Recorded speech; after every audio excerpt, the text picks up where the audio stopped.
Hi, my name is Jonathan. Welcome back from that hike of the Lionrock Trail in Hong Kong. In this section I'll tell you everything you need to know in order for you to complete this hike yourself. Starting off, I took a taxi from the central Hong Kong to the trailhead of the Lionrock. It took me about 20 minutes and cost me about 150 Hong Kong dollars. Getting around with cab is very cheap in Hong Kong in general.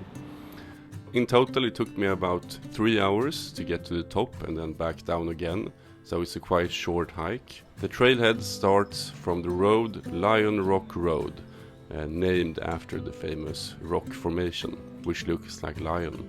So you start off hiking on stairs from the Lionrock Road, and there's a lot of stairs, quite thick vegetation. You won't see so much of the city for about the first half of this hike, but you might spot some monkeys if you're lucky. Going up, there is a couple of vantage points when you start to see the city skyline, which is very beautiful. I think there's about 2 or 3 of them until you reach the top.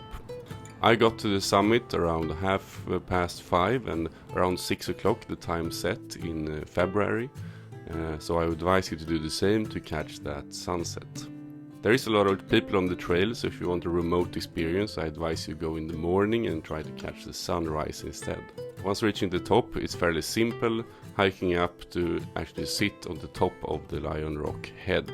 I would say this hike is quite easy, it's very suitable for beginners, and the views you get from the top is well worth the 2-hour hike to get to the top.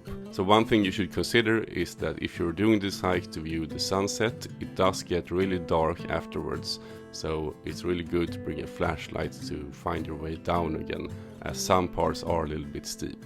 If you like this video, please consider showing your support by liking the video and subscribing to my channel, as it ultimately enables me to go out and do more of these tricks and videos to share with you.